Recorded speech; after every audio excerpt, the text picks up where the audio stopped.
¿qué es lo que le da el sentido y el significado a las palabras? Para que hagan esta anotación. Los verbos. No, nosotros discutimos acá, pero ¿qué da sentido a las palabras? Usted está hablando de un estudio etimológico de esa palabra. ¿Qué quiere decir con esto? Que no necesariamente porque usted va al diccionario ya le aclara el sentido. El contexto. Da el sentido a la palabra o el significado, el contexto en que se encuentra esa palabra. Correcto, sí. Vamos a estar discutiendo ahorita la palabra eclesía. 3 contextos. ¿Ves? Y eclesía es iglesia o congregación o asamblea. Vamos a estar viendo 3 contextos donde esa misma palabra tiene diferentes significados. ¿Ves? Recuerde, el sentido y el significado plenario, total de la palabra, lo da el contexto en que se encuentra esa palabra. Las palabras que le rodean. Recordemos, el contexto de la palabra, la frase. El contexto de la frase, la oración. El contexto de la oración, el pasaje o el párrafo. El contexto del párrafo, el capítulo. El contexto del capítulo, el libro completo. ¿Ven? Va ampliando el contexto. Pero eso que usted dice, hermano, usted va a predicar un pasaje, Filipenses 2:5, hay una palabrita ahí, forma, morfe, en el griego, ¿verdad? Eso de forma, usted lo busca en el diccionario y le da un significado, pero en lo que rodea ahí, dice que siendo en forma de Dios, eso que le rodea le da a entender qué forma, que Él es Dios. Porque en el griego, forma es lo que existencialmente se da a entender, una verdad expresada existencial. Yo tengo forma de humano, ¿por qué? Porque soy humano. Cristo tenía morfe, forma de Dios, ¿por qué? Porque es Dios. ¿Ya? Continúa, hermano. Y entonces el último que va con lo que usted dijo es buscar todos los referentes a ese versículo en la Biblia como tal, y después acudir a otros libros para referencia, que no debo sacar ideas de otras personas, sino que la palabra misma, la Biblia misma va a explicar lo que yo estoy estudiando. A mí me gustó eso cuando yo lo recibí hoy en la tarde, su tarea. Me gustó eso de que siempre yo recomiendo a los estudiantes no se puede pedir a la congregación completa, pero estudiantes de seminario, de que usted vaya aplicando las pautas hermenéuticas usted. Usted va a estudiar para la escuela dominicana, usted coja su pasaje bíblico, su versículo o su capítulo y haga su exégesis, haga su estudio bíblico. Cuando usted hizo su estudio bíblico, usted vaya a las Biblias de estudio, a los comentarios.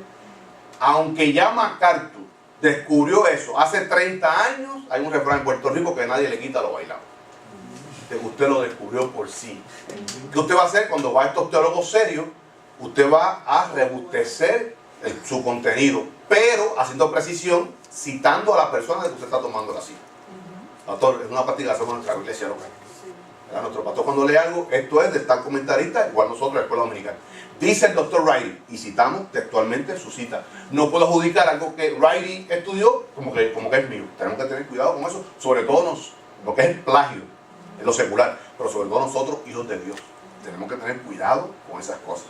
Así que, sí, hermana Jessica. Y otro más, porque podría añadir siempre que hago algo así, siempre tengo 2 personas que siempre llamo para no confundir a la iglesia. Después que ya yo hice todo lo que tenía que hacer aquí, llamo a su papá o a Pedro, que era mi pastor, para que yo esté segura de lo que yo voy a decir, porque yo no quiero traer error tampoco a la iglesia. Eso tengo que ser responsable. Ellos son mis 2 mentores y voy, ¿qué tú entendiste a través de esto? Y ellos me dicen, y digo, ok, es entonces lo mismo que yo entendí. Sí. O sea, son personas, ¿verdad?, que uno se apoya por su conocimiento teológico, y lo que siempre nos gusta a nosotros, por eso es la tertulia bíblica.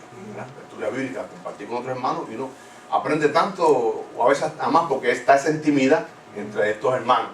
Así que vamos a estar viendo, eso es lo que cada cual, ¿verdad?, trató. Vamos a ver lo que son, lo que es el método gramático. ¿Por qué es gramático? Porque trata de la gramática, lo que es la literatura. Histórico, porque trata lo que es la historia del pasaje que se está hablando, ese contexto. Y es cultural, ¿por qué? Porque ahí se estudian los recipientes de ese libro o de ese escrito bíblico. De lo que es la cultura. Gramático, histórico, cultural. Gramática, historia, recipiente. Ahora vamos a estar viendo esto. Escuche, la Biblia. Usted, pastor, maestro, se está preparando para trabajar en su iglesia. Esto es algo muy, muy importante. La Biblia, usted hace con la Biblia lo que es exégesis hermenéutica, que es el estudio cuidadoso de un pasaje bíblico, de la Biblia. Lo primero, primer paso, hacer exégesis y hermenéutica. ¿Qué dice a la audiencia original exégesis? ¿Qué significa para mí en este contexto lo que es la aplicación hermenéutica? Usted tiene que hacer un puente de principios exegéticos, ¿verdad? Buscar el sentido original, exégesis, ¿qué dice? ¿Qué significa hermenéutica? Ese es el primer paso. Segundo paso, lo que es la teología bíblica. Estudio cuidadoso de la Biblia, libro por libro. De la Biblia. Usted no puede hablar de teología bíblica si primeramente no ha hecho exégesis y hermenéutica. Primero exégesis y hermenéutica. Segundo, teología bíblica. Y vamos a estar viendo aquí la diferencia entre un libro que trata de teología bíblica, que los hay buenísimos, y un libro de teología sistemática. Son dos cosas diferentes. ¿Verdad? Dos cosas diferentes. No es lo mismo la gimnasia que la magnesia. Escuche, tercer paso es teología histórica de la Biblia. La teología histórica es el estudio de la historia, de la interpretación de la Biblia. Leímos aquí, Nehemías 8:8, que los levitas, escuchen, a lo que me estoy refiriendo con este tercer punto. Teología histórica, que es el estudio de la interpretación bíblica. Dice Nehemías 8:8, que estos levitas, estos escribas, estos copistas, leían el libro de la ley y le ponían el sentido, o sea, hacían interpretación, de modo que el pueblo entendiese la lectura. Hermano, en la misma Biblia hay intérpretes, hay exégetas, hay hermenéuticos ahí en la misma Biblia, los mismos escritores bíblicos. Vemos eso es lo que es la teología histórica. Cuarto paso, entonces viene lo que es la teología sistemática, que es el estudio de temas a través de toda la Biblia. Por ejemplo, las grandes doctrinas bíblicas: teología, cristología, jamartología, soteriología, escatología, eclesiología. Son 9 doctrinas fundamentales. Eso es teología sistemática, un estudio de temas a través de toda la Biblia. Por ejemplo, usted estudia justificación, ¿ve? Es un tema que está a través de la Biblia. Redención, lo que es la teología sistemática. Ahora, ya cuando usted hace exégesis, hermenéutica, luego teología bíblica, teología histórica, teología sistemática, entra lo que es la teología pastoral, que es la aplicación de la verdad bíblica a la vida de la iglesia, pero mire, de la Biblia.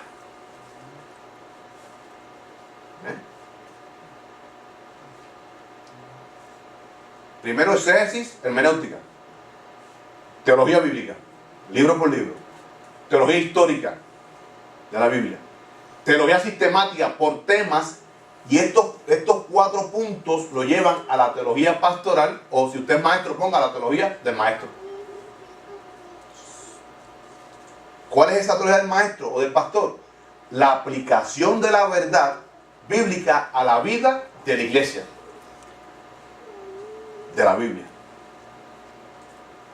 O sea, usted no puede hacer una aplicación si no ha hecho exégesis ni hermenéutica. ¿Cómo usted va a hacer una aplicación? ¿Cómo usted va a hacer un llamado a su congregación a cómo aplicar ese texto si tú no has hecho una exégesis bíblica? Si usted no conoce la teología sistemática, las grandes verdades, las doctrinas fundamentales de la palabra de Dios. Amén. Entonces, si esto vamos a ponerlo en el bosquejo, en la plataforma, para que puedan, con unas explicaciones, ¿verdad? Cada plantilla va a tener una explicación abajo. Pero usted anote todo en clase lo más que pueda. Hay una lectura complementaria número 1, que básicamente tratamos de regresemos a la Biblia, el proceso de estudiar la Biblia. Esta es la segunda parte de la primera lección. Vimos la primera parte de este escrito de nuestro hermano Al Valdés, teólogo de Fleck, profesor de Biblia, y dice el doctor Valdés que hay 3 puntos principales en lo que es el proceso inductivo. Hay una diferencia en lo que es inductivo y lo que es deductivo. Lo discutimos en la primera clase. Inductivo, el estudio inductivo, o más, vamos por el lado negativo. El estudio deductivo. ¿Alguien se acuerda? Por deducción. Cálculos. Ajá, sí, por deducción, pero hay una definición un poquito más teológica. A base, anote, deductivo, a base de unos principios de razonamiento, establecer unos principios. Deductivo, a base de unos principios de razonamiento, establecer o llegar a una conclusión.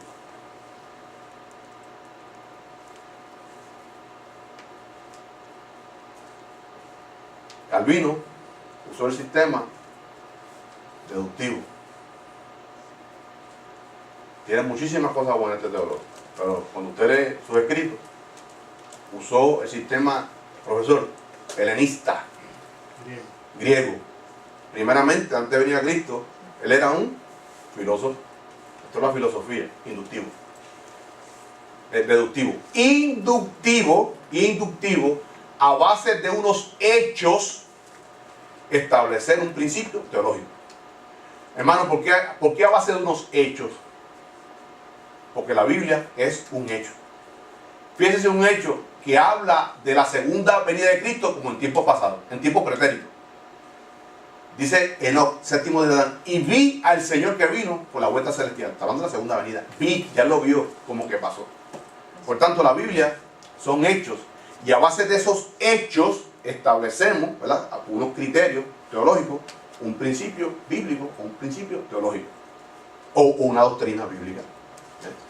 O sea, básicamente es exégesis, extrayendo de ahí. Inductivo es a base de unos principios de razonamiento. Si lo que está aquí no es negro, es blanco.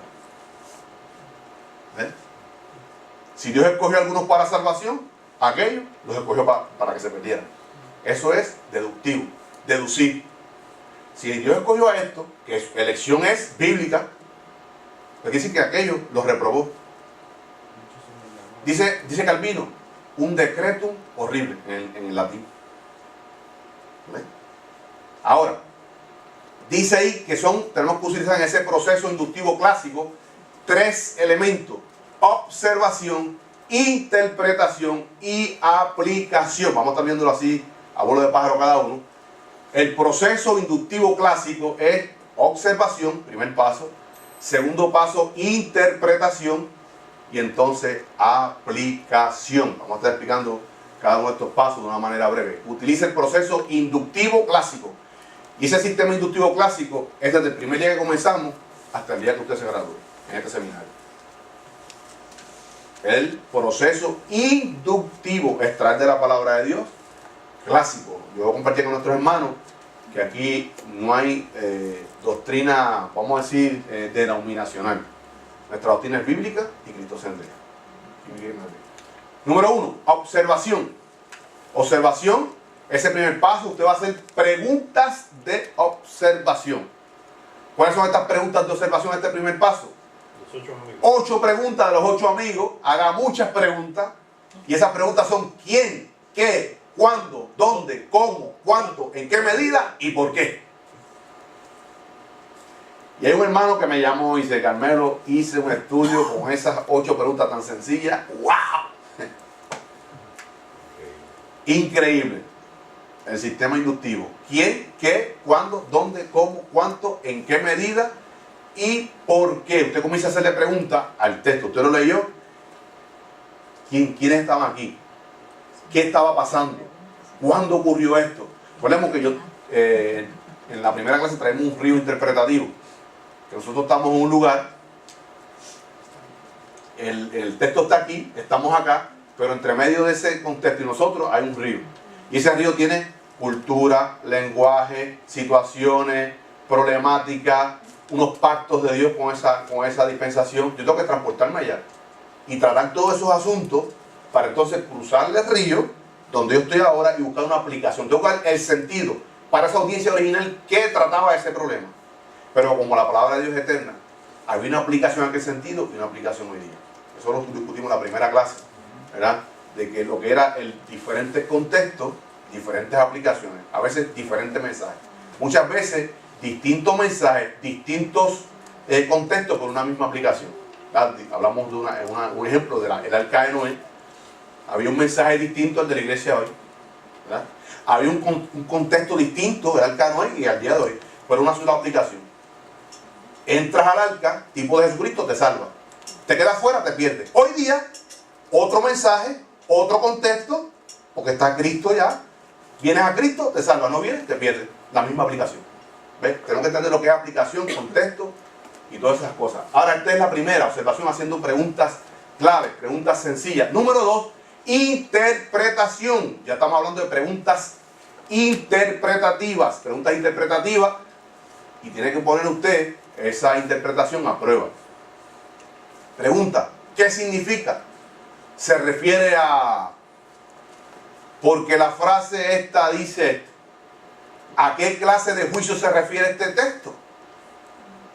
Y puse esa con todo el propósito. Mateo 24. 40. Incluimos ahí con toda la intención. Mateo 24, 40. Hace tu padre de lectura. Mateo 24. ¿Ah? Mateo 24, 40 hasta el 42. Dice, entonces estarán dos en el campo, el uno será tomado y el otro será dejado. Dos mujeres estarán moliendo en un molino, la una será tomada y la otra será dejada. Velad pues, porque no sabéis a qué hora ha de venir vuestro Señor. Ahí la pregunta, ¿a qué clase de juicio se refiere este contexto? ¿Se está hablando aquí de la iglesia? No. Se está hablando un judío, Jesús, hablándole en el contexto judío. Está hablando de su segunda venida. Dice, su segunda venida, andarán dos mujeres en el campo, una será tomada y la otra será dejada. El contexto de Lucas 17:37, vamos a buscar Lucas, creo que es 17:37.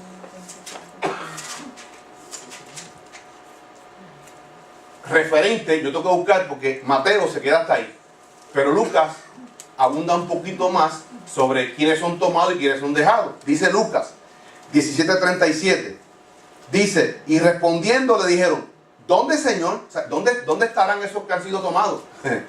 Dice, él les dijo, donde estuviera el cuerpo, allí se juntarán también las águilas. Está hablando del cuerpo muerto.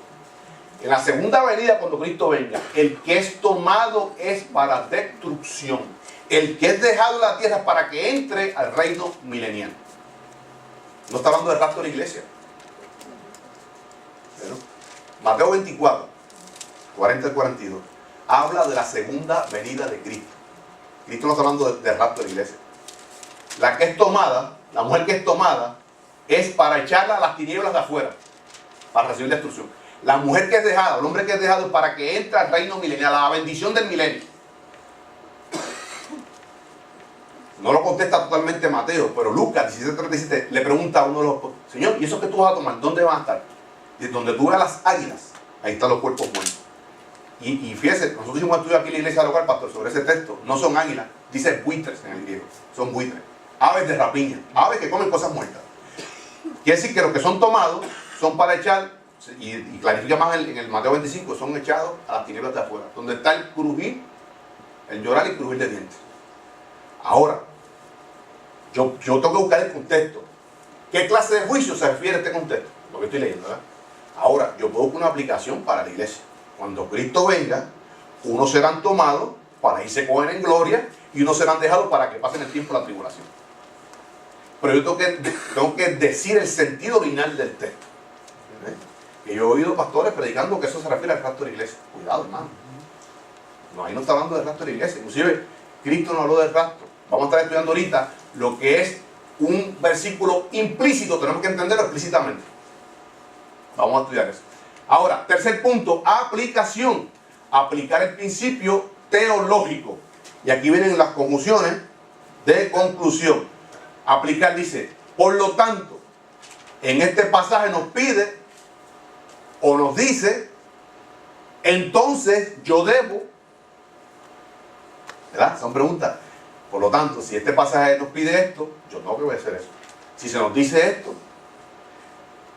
yo debo, y discutimos esa primera clase, ¿verdad? Varios asuntos sobre esto.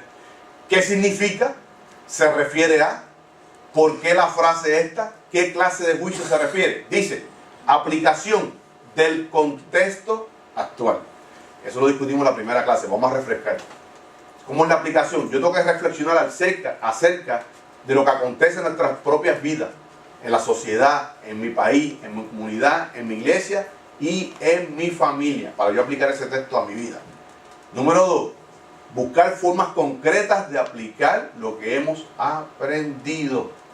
Recordemos que el estudio hermenéutico no solamente usted adquiere conocimiento, es que usted solo aplica a su vida, ¿verdad? Discutimos cuando usted trae mucho estudio a la congregación y mucho estudio y mucha información, eso es lo que usted está brindando, información a la congregación. Si ese estudio, usted trae información, hace el exégesis y no hace hermenéutica, no busca una aplicación de ese pasaje, aunque sea del Antiguo Testamento. Nosotros todos los domingos estamos estudiando profecías, Zacarías, y todos los domingos a cada versículo le buscamos una aplicación a nosotros hoy día. Es así, no es así, a nuestros hermanos locales. Porque si usted da una exégesis, no digo nada. ¿Qué dice el texto? Pero ¿qué significa para mí hoy? La aplicación. Y eso es principio de aplicación. Discutimos en una de las clases.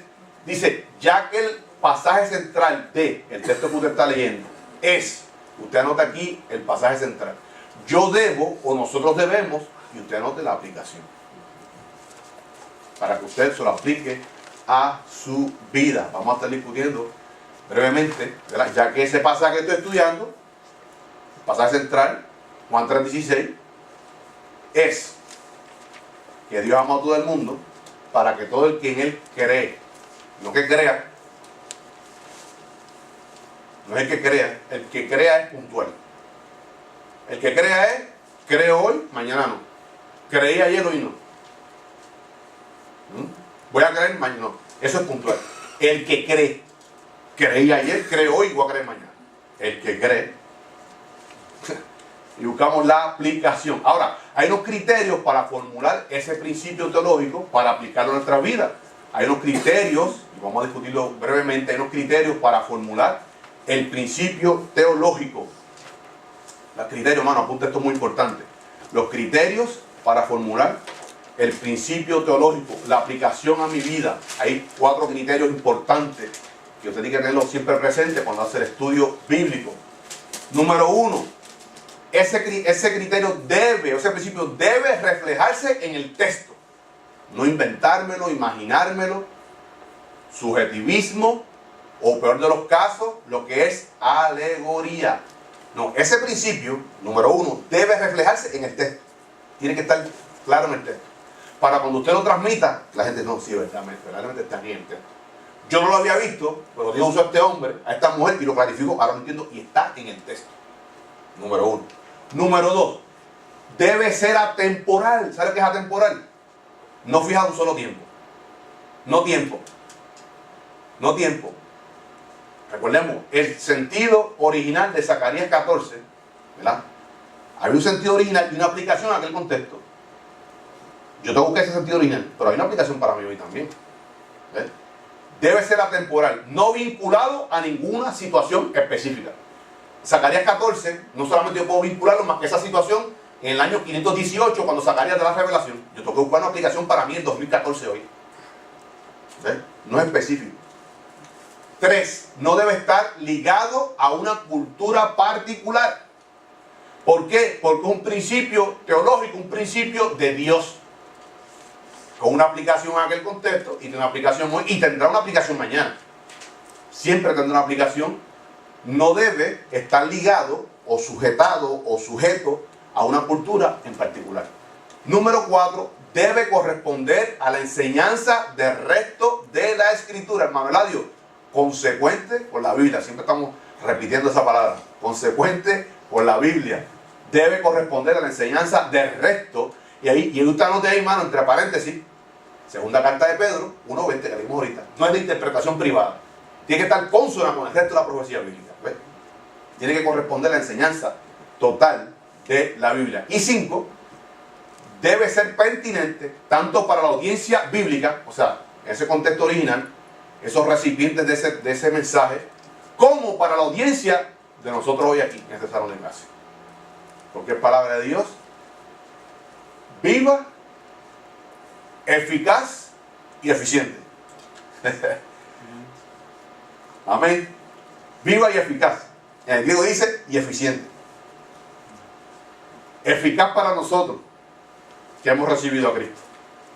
Eficiente para los impíos en el juicio del trono blanco. Mi palabra no retornará atrás vacía. Salvación para los que se lleguen a ella. Perdición, condenación propia para el que no la acepte. La palabra no va a retornar atrás vacía. Dice que en el juicio del trono blanco Dios será glorificado. ¿Sabe por qué, hermano? Dios es longámago, paciente, bondadoso, pero es un Dios santo. Y llegará a un límite, llegará al colmo por su santidad. Y hará juicio. Y entonces será glorificado. Vamos a estar viendo aquí la lectura complementaria número 2 y 3, que era el método para el estudio de la Biblia. Aquí no vamos a discutir mucho, hermano, porque esto vamos a estar desarrollándonos más en la clase número 4. Esto para que ustedes fueran de manera anticipada viendo lo que es la observación.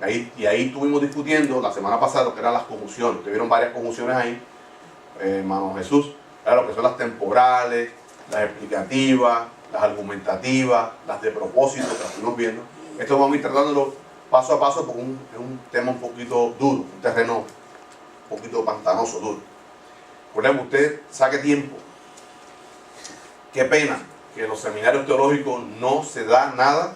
Pastor, ¿usted alguna vez estudió conjunciones, preposiciones y artículos? Profesor. No. Nunca. Nunca. Cuando yo tomé el seminario con Roberto Hanna, que vamos allí, y allí habían pastores, había gente con doctorado, en la Universidad de Sarasota. Y este hombre va a la primera, que lo vimos en tres ocasiones vimos a ese hombre. La primera vez, como a mitad de curso y al final. Y Robert Hanna dice, cuando comenzamos a trabajar las cosas, él decía, no, aquí algo vamos para el curso. ¿Ustedes saben lo que son? ¿Ustedes saben tratar las conjunciones en la Biblia? Las preposiciones, los artículos. No. Vamos a empezar desde cero. Había gente ahí con doctorado. Como fue una bendición para mí estos últimos 2 años, siempre incluyo en las conferencias, que el profesor siempre va con nosotros, la conferencia incluye una sesión de conjunciones, artículos y preposiciones. Si usted no entiende eso, no hay una exégesis completa de la palabra de Dios. Y lo estuvimos discutiendo brevemente con Tito capítulo 3 la semana pasada, por los verbos y cuánto nos ampliamos, y inclusive lo aplicamos al Salmo 117. ¿Cuánto aprendimos con las conjunciones y las preposiciones? Y vamos a estar tratando esas cositas hoy. Así que vamos a esto solamente de manera preventiva, que son las reglas prácticas para el estudio de la comprensión. Ahora, vamos a la lectura suplementaria, que era el capítulo número 4. Aquí sí vamos a entrar en varios detalles. Cómo estudiar e interpretar la Biblia, capítulo 4, reglas prácticas para la interpretación bíblica. Vamos a estar estudiando 10 reglas, hermano, panorámicamente, porque quiero utilizar los últimos 15 a 20 minutos para hablar de las preposiciones y los artículos. Y vamos a estar viendo por qué es tan importante un articulito nada más, que cambia el sentido a todo el versículo. O sea, definido o indefinido. Y tenemos que, hay más, definido, indefinido y lo que es el artículo absoluto. Vamos a estar estudiando un poquito eso. Regla número 1, dice que la Biblia debe leerse como cualquier otro libro. Cuando decimos que la Biblia se tiene que leer como cualquier otro libro, no es una manera insultante ni peyorativa. Estamos hablando que la Biblia es un libro literario. Usa palabras, lenguaje humano, un lenguaje articulado y gramatical, con sus reglas y sus fundamentos gramaticales, como cualquier otro libro. Anote esto, que tampoco lo va a recibir en un seminario bíblico. La Biblia es el libro por excelencia para los hijos de Dios. ¿Por qué?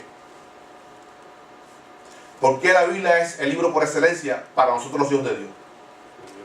porque es palabra de nuestro Padre, ¿verdad? Pero en el mundo secular, la Biblia es el libro de los libros porque es el libro que más figuras literarias posee. Ninguno como la Biblia en figuras literarias.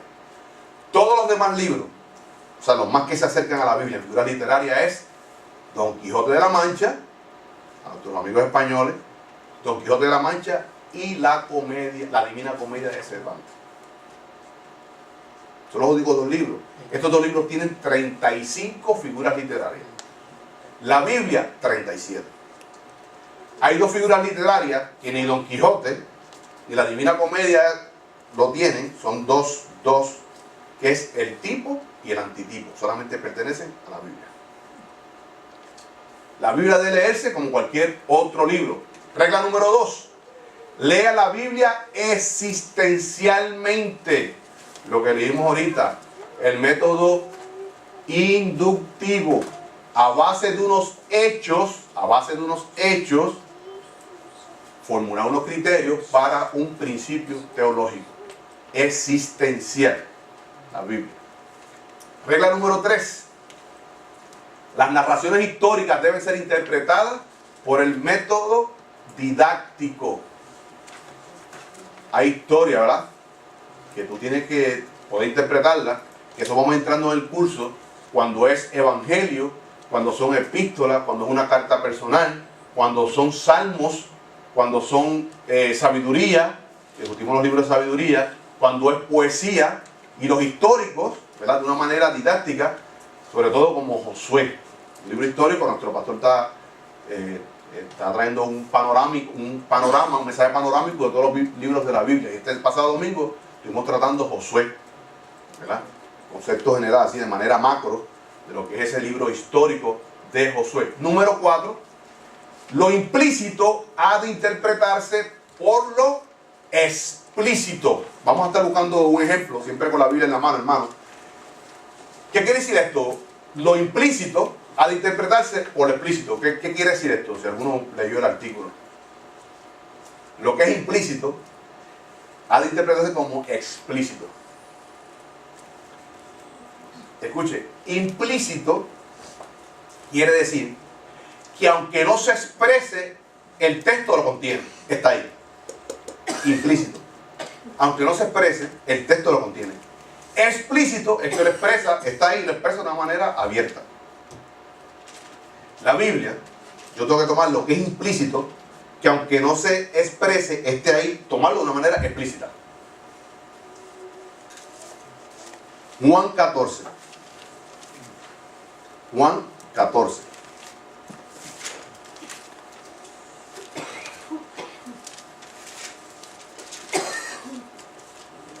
Juan 14 va a estar leyendo el 1 al 4. No se turbe vuestro corazón. Creéis en Dios, creed también en mí. En la casa de mi Padre muchas moradas hay. Si así no fuere, yo os hubiera dicho. Voy pues a preparar lugar para vosotros. Y si me fuere y os prepararé lugar, vendré otra vez y os tomaré a mí mismo, para de donde yo estoy, vosotros también estéis. Y sabéis a dónde voy, y sabéis el camino. ¿Está Cristo aquí hablando de rapto? Explícitamente, no, pero implícitamente está ahí. Porque ¿para dónde partió Cristo? Desde Hechos 1:8, desde el monte de Olivete al cielo. ¿Qué se le prometió a la iglesia? Cielo. ¿Qué se le prometió a Israel? Tierra. Aunque Cristo no desarrolla la doctrina del rapto, que fue una revelación de Pablo, sobre todo primera y segunda Tesalonicense, y la primera carta a los Corintios, capítulo 15, implícitamente, ahí está el rapto, yo tengo que entenderlo explícitamente. Cristo está hablando aquí del rapto. Está implícito, pero yo tengo que interpretarlo explícitamente. Y que está a mitad del versículo 3, vendría otra vez. ¿Vendré otra vez? Sí, pero vendré otra vez por ser la segunda venida para los judíos. ¿Ves qué quiero decir? Cristo implícitamente está hablando del rapto, aunque no explícitamente. Pero yo como intérprete tengo que verlo, implícito está ahí, y predicarlo explícitamente. Otro versículo, Juan 17, este mismo libro, Juan 17, 20. Fíjese, el Juan 14, 1 al 4 está hablando implícitamente del rapto. Yo tengo que predicarlo explícitamente. Está ahí el rapto. Con toda libertad y con toda autoridad bíblica. Juan 17, 20 dice: Mas no ruego solamente por esto, sino también por los que han de creer en mi palabra, por la palabra de ellos. ¿Está Cristo hablando aquí de la iglesia? No, pero implícitamente está la iglesia ahí. Dijo, Padre, no solamente estos apóstoles, sino los que irán a creer, que formarán parte de la iglesia, que creerán la palabra de ellos, que es mi palabra.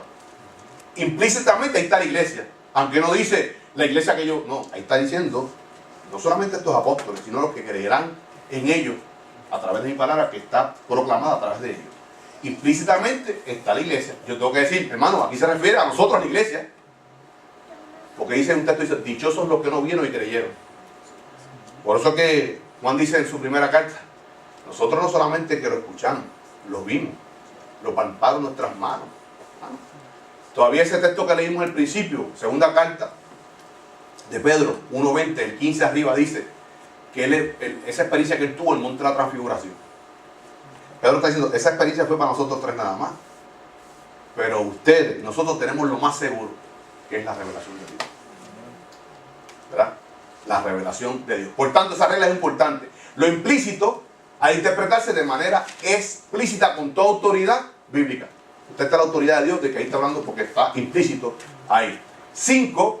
Determine cuidadosamente el significado de las palabras.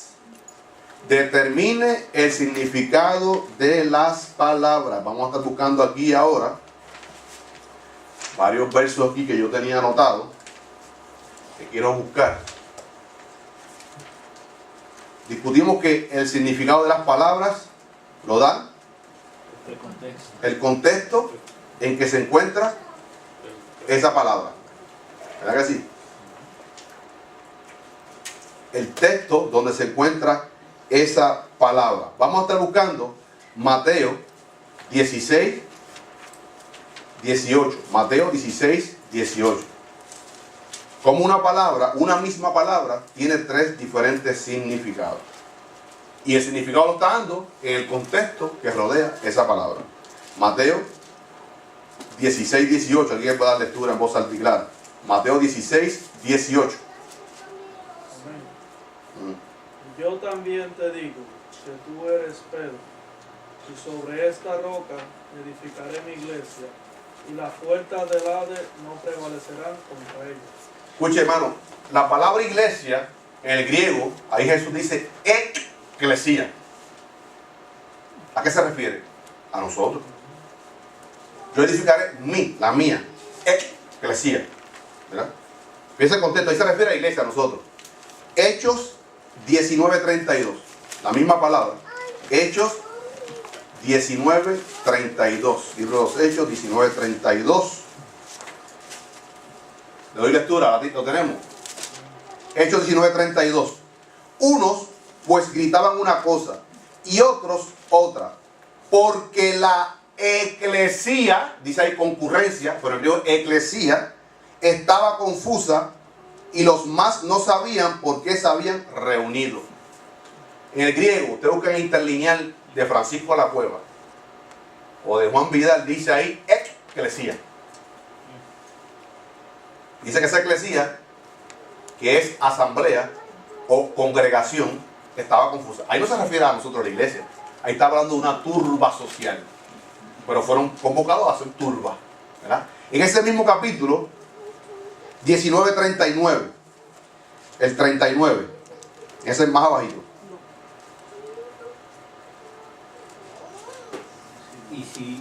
Y si demandáis alguna otra cosa en legítima asamblea, se puede decidir. Escuche, en legítima eclesía, asamblea, está hablando aquí ya de un juzgado. O sea, hermano, en el Nuevo Testamento había muchas eclesías, había muchas convocatorias. Salir, eclesía, afuera. Muchas personas eran llamados a la puerta de la ciudad a celebrar un juicio. Contexto judío, ¿verdad? Muchas personas eran llamados a hacer una turba, una manifestación social, una protesta en la ciudad. Eso es eclesía. Hay muchas eclesías, pero Cristo dijo, yo haré mi convocatoria, la mía. Yo llamaré del mundo, los sacaré del mundo y ellos responderán a mi llamado. Eclesía, lo que hemos salido al llamado de Cristo. Vemos como la misma palabra en el griego en los tres versículos tiene tres distintos significados. Por tanto, determine cuidadosamente el significado de las palabras que lo determina el contexto en que se encuentra esa palabra. Sí, hermano Jesús. Brainstorming. So, en el contexto de ese que estamos hablando, yo sacaré del mundo, o sea, Sacar. y para eclesia. Meter otra, o sea, dejar en No. Es salir de afuera. Eclesia es una convocatoria, como un llamado. Por eso Jesús dijo, yo haré la mía, yo haré mi llamado, mi convocatoria la yo, convocatoria santa.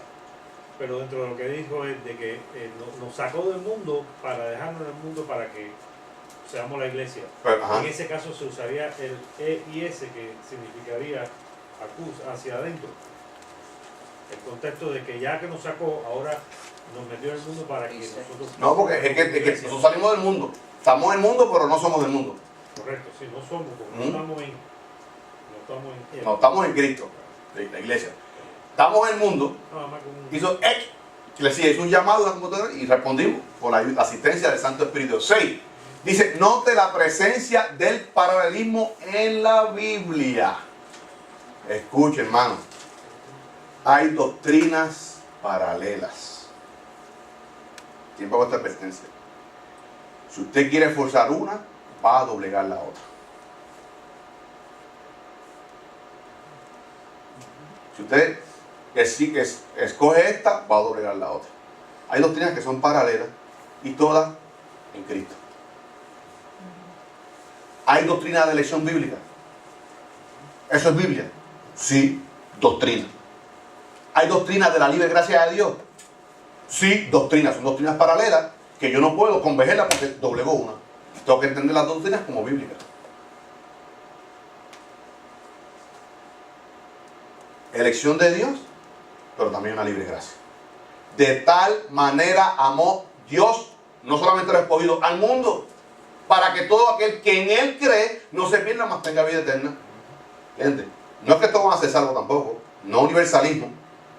Hay unos escogidos de Dios, llamados para salvación, y eso es Biblia, y está la libre gracia de Dios. Porque si Dios escogió a unos para salvación y a estos de antemano los mandó al infierno, entonces Dios, lo digo esto con toda reverencia, los hermanos que van a ver este video después, con toda reverencia, Dios estaría jugando con los hombres, y Dios no juega con los hombres. Entonces, ¿dónde está el llamado de Hechos 17:30? Donde Él manda a que todos se arrepientan. Señor, si ya tú me condenaste, ¿cómo voy a arrepentir? Y tendría una excusa delante de este trono blanco. Hermano, usted entienda la doctrina de elección como bíblica, y es Biblia, y acéptela porque es Biblia, pero acepte también la libre gracia de Dios. Son dos doctrinas paralelas y tienen que entenderlas en paralelo. Amén. Nos guste. Pero aparte Jesús dijo, por los escogidos, pero aquellos que vienen a mí, yo no... Mire, hermano, Juan 17 está hablando por los que tu Padre me escogiste y me diste. Y dijo más, pero ninguno que venga a mí, echo fuera. Apocalipsis 21 es un llamado, el que quiera venga, tome gratis. Ahora, esos que vienen no son por su propia fuerza, son porque son asistidos por el Santo Espíritu de Dios. Tampoco, no es por obra para que nadie se gloríe. Pero hay gente, discutí yo con otro hermano Jesús, porque están la iglesia, la gracia irresistible de Dios. Pero entonces, ¿quién resiste el juicio de Dios? Si ya tú me condenaste, Dios, como yo no tengo otra alternativa. Entonces el trono blanco dirá, no Señor, yo no me arrepentí porque si tú me determinaste de antemano para el infierno. Pregunto yo según Génesis, ¿Dios creó al hombre para su gloria? ¿Sí o no? ¿Cómo entonces el antemano mandó parte de su gloria al infierno? Hermano, eso no es consecuente con la Biblia. Otra. Y yo tenía una postura calvina, para que lo sepan. Pero la misma Biblia, no nadie, la misma Biblia me ha hecho entender de que la elección es una doctrina bíblica, pero también la libre gracia de Dios es una doctrina bíblica. Así, hermano Jesús, rapidito. O hermano, que Dios no hizo el infierno para el hombre. no, para Satanás y sus demonios. El hombre que sigue a ser derrotero también va a tener su fin allí.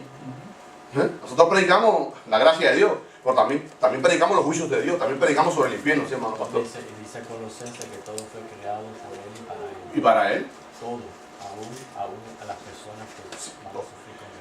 Bueno, tan claro dice el apóstol Pedro que ellos rechazan y niegan al que los rescató a los falsos maestros. Por tanto, Cristo pagó el rescate por ellos también, pero ellos no lo aceptan.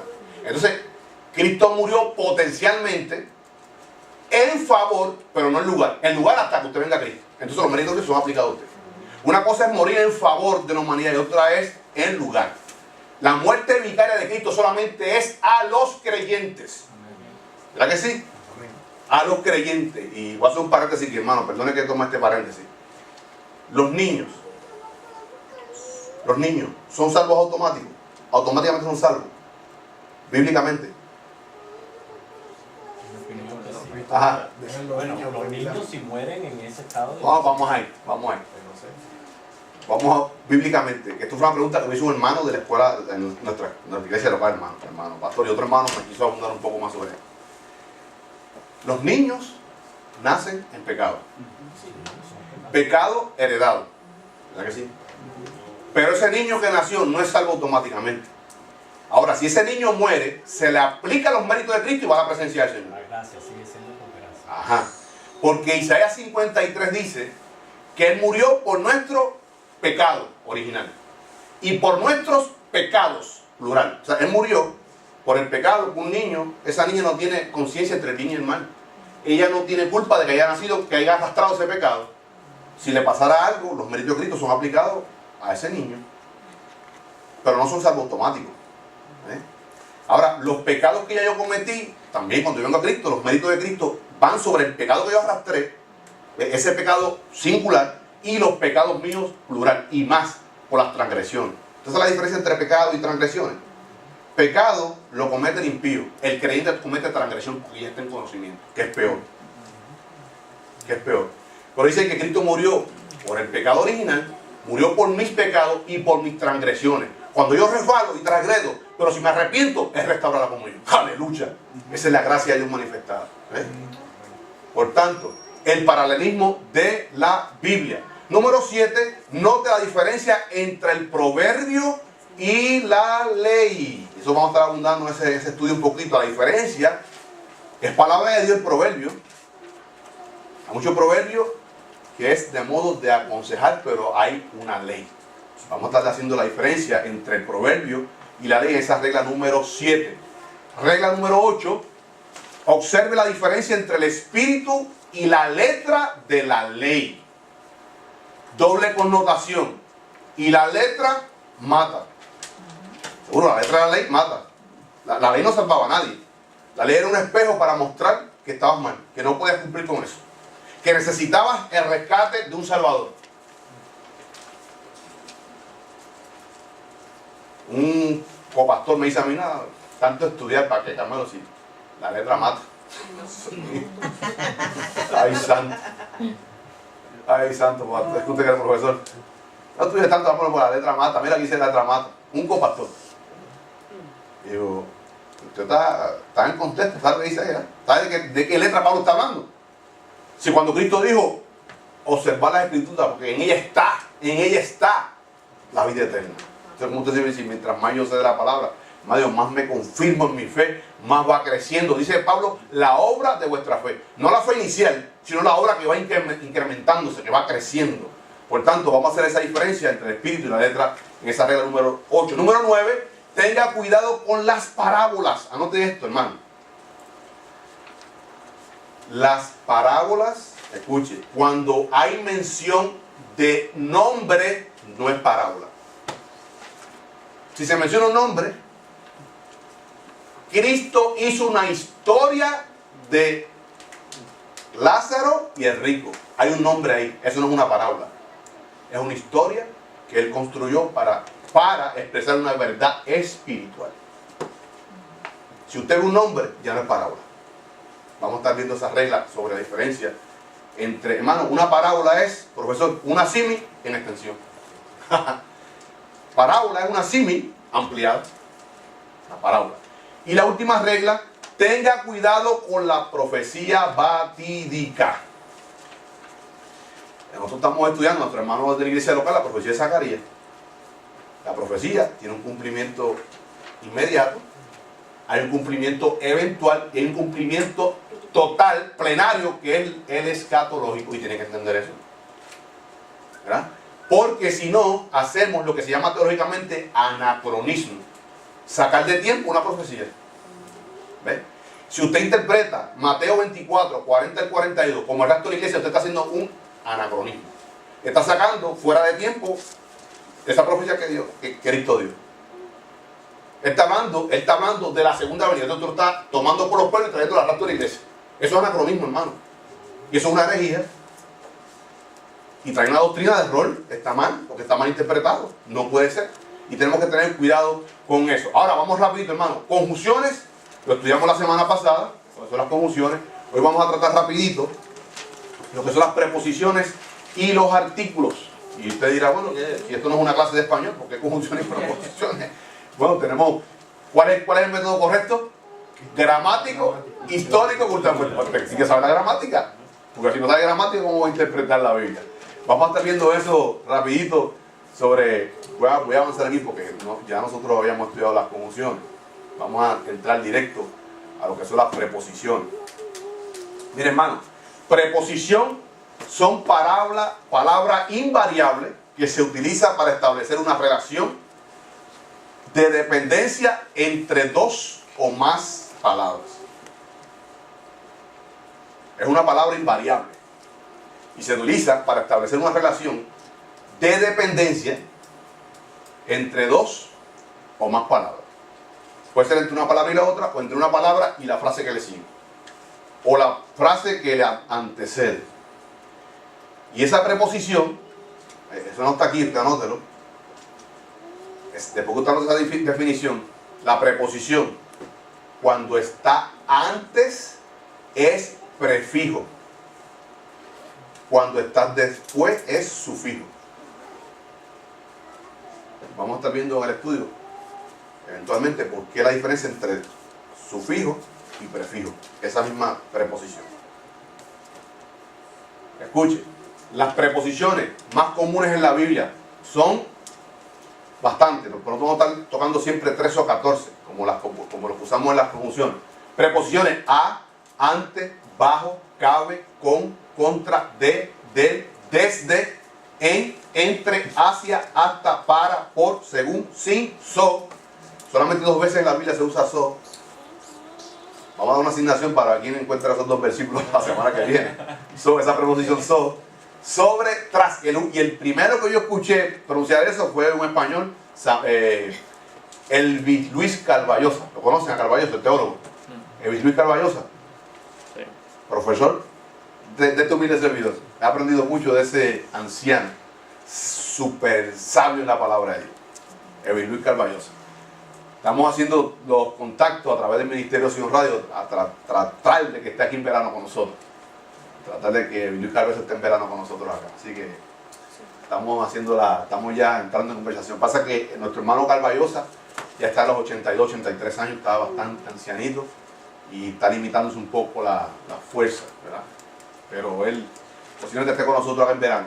Esas son las preposiciones. Ahora, estas preposiciones funcionan como un complemento que se relaciona, ¿verdad?, entre una palabra y otra. Sobre todo Romanos 8, 38 y 39, ahí está la preposición de, en. De y en. Eso para algunos ejemplos de preposición. Hay una preposición que estuvimos ayer analizando con el profesor Santiago. Voy a buscarla aquí, profesor. Fue primera carta a los Corintios. Primera carta a los Corintios. Voy a estar leyendo 14:6, creo que fue, o 6:14, profesor. 6:14. 1 Corintios 6:14. Preciosa esa preposición que está ahí. Escuche. 6:14. Primera carta a los Corintios 6:14. Dice. Se me pasó ahí. 1 Corintios 6:14. Dice, escuche. Y Dios que levantó al Señor, también a nosotros nos levantará con su poder. Ese con es una preposición. Y su es un artículo determinado, de su. No cualquier poder, sino el suyo. Pero ese con, escuche, cuando usted usa con, denota compañía. ¿Verdad? Si usted dice, vamos a orar mañana, Eladio, y Nancy, y Harold, y Asael, y Karen, y yo, vamos a orar mañana, a las 9 de la mañana. Vamos a orar. Fíjese, y es una I copulativa, esta persona está uniendo, pero Karen está en su casa, el pastor está en su casa, usted está en su casa, y yo estoy en mi casa. Estamos orando juntos, pero estamos distantes. Ahora, cuando yo uso con, es que estamos orando en el mismo tiempo, pero en el mismo lugar. Denota compañía. Por eso muy precisamente en Hechos, el libro de los Hechos, dice que María, madre de Jesús, estaba con los apóstoles y con las mujeres y con sus hijos. Ese y era que estaban orando a la misma vez y en el mismo lugar, en compañía. Entonces usted dice, y porque eso soy un poquito raro, y María y con la otra María, y con los discípulos, y con sus hijos. ¿Por qué tanto y con? Porque el y hace unión y el con, compañía.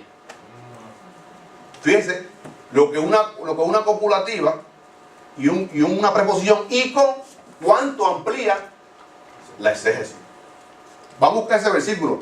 Creo que es Hechos 1, vamos a buscarlo, porque eso hay que buscarlo en la Biblia. Hechos 1, rapidito.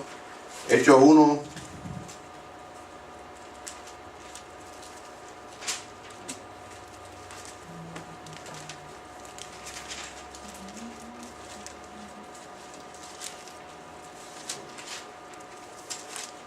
Yo te he anotado ese versículo precioso. Vamos a buscar Hechos 1.14. Hechos 1.14, aquí lo vi ya. Escuche. Todos estos perseveraban unánimes en oración y ruego. ¿Cuál era? Estaban orando y haciendo rogativas a Dios, ¿verdad? Dice, con las mujeres, y con María, la madre de Jesús, y con sus hermanos. No está hablando que aquí estaban los apóstoles, aquí en el aposento, y María estaba en su casa orando.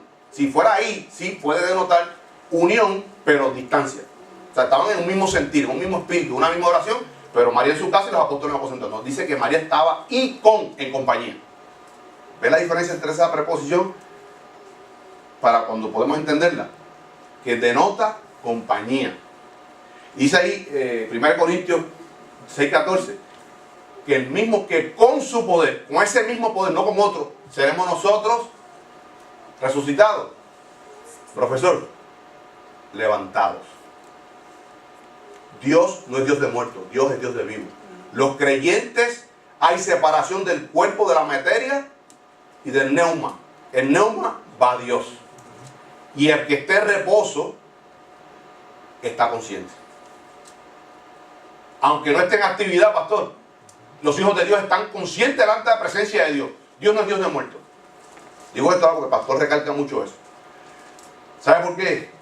Cuando usted ahorita salga de aquí, vaya a su casa y duerma, usted está dormido, pero no muerto. Y está consciente. Si a usted lo pellizca, usted se reacciona. Usted está despierto y consciente aunque esté dormido. Escuche. Ex necrón, los impíos serán ex necrón, sacados de entre los muertos. Nosotros seremos ex segeiro, despertados de un sueño. Aleluya. Por eso Pablo dice, y nuestros hermanos los que duermen, no dice los que están muertos, los que duermen en Cristo. Aleluya. A mí me encanta la palabra de Dios, porque Dios es Dios del vivo, no es de muerto. Y aunque no hay actividad, hermano, no hay actividad, lo dice la Biblia, no hay actividad en el cielo, porque nadie puede adelantarse a los otros. Todos están esperando ese momento. Ahora, Mateo 17 dice,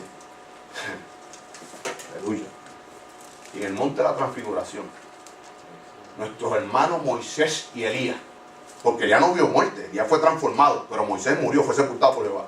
Jehová Dios le dijo, estoy parafraseando, hermano, con toda reverencia. Jehová le dice, Moisés, Elías, con mi hijo en el monte. Aleluya. Y dice que estaban hablando, estaban en actividad con nuestro Señor Jesucristo. Y dice estos tres discípulos, Juan, Jacobo y Pedro, lo vieron.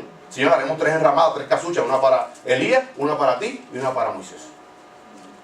Hermano, toda doctrina bíblica, usted parta de la premisa que Dios es soberano.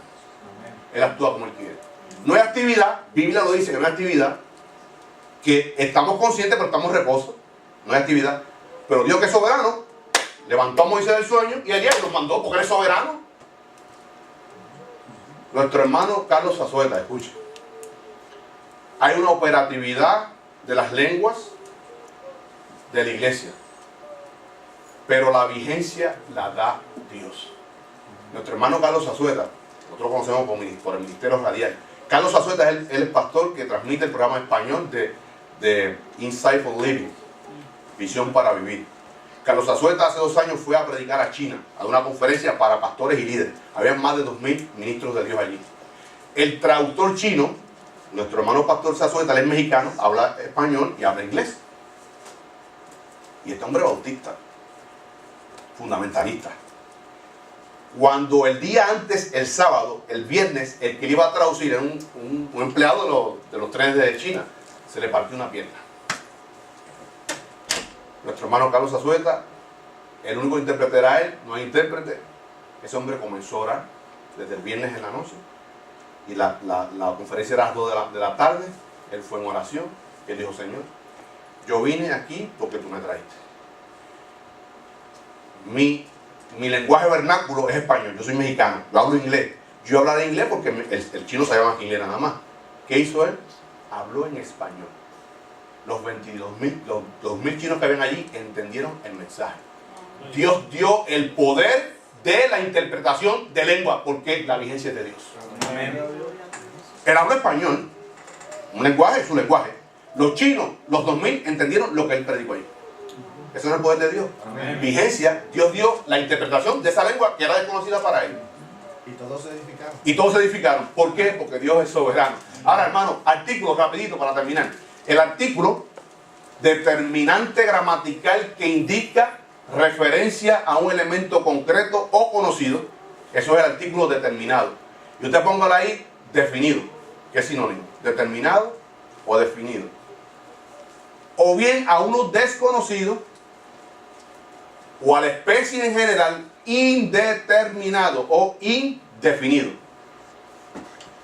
Usted va a recibir el bosquejo y van a ver, hermano, voy a tratar de citarle con unos 10 o 15 pasajes y usted va haciendo la comparativa. Cuando es determinado y cuando es determinado, y usted va a interpretar ahora mejor esos versículos. Escuche. Ponga ahí, artículo, que es el determinante gramatical que indica una referencia de un elemento concreto. Si es conocido, es determinado o definido. Si es desconocido, es indeterminado o indefinido. Nosotros en la teología, en la hermenéutica, usamos lo que es indeterminado. Secularmente se usa como indefinido. O sea, para que entendamos la referencia. Si usted lee un libro de gramática, va a ser indefinido. Nosotros teológicamente indeterminado. Y vamos a estar viendo estos dos grupitos, son breves estos dos grupos. Cuando lo tenga anotado me avisa.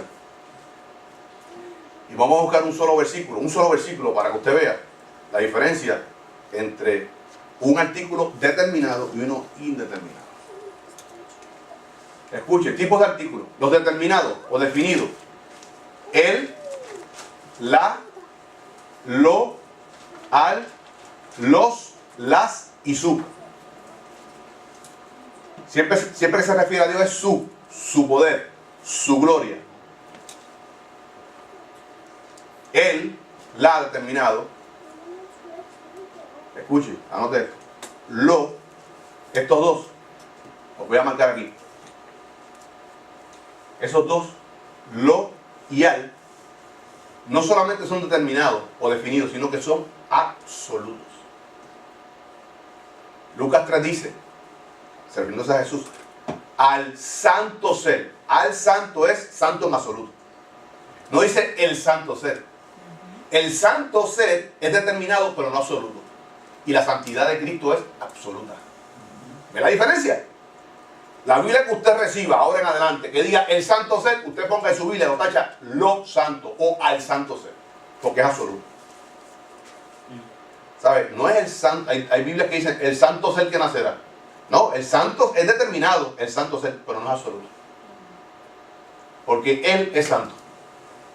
El pastor es santo, pero no absoluto. ¿Verdad que no? Absoluto.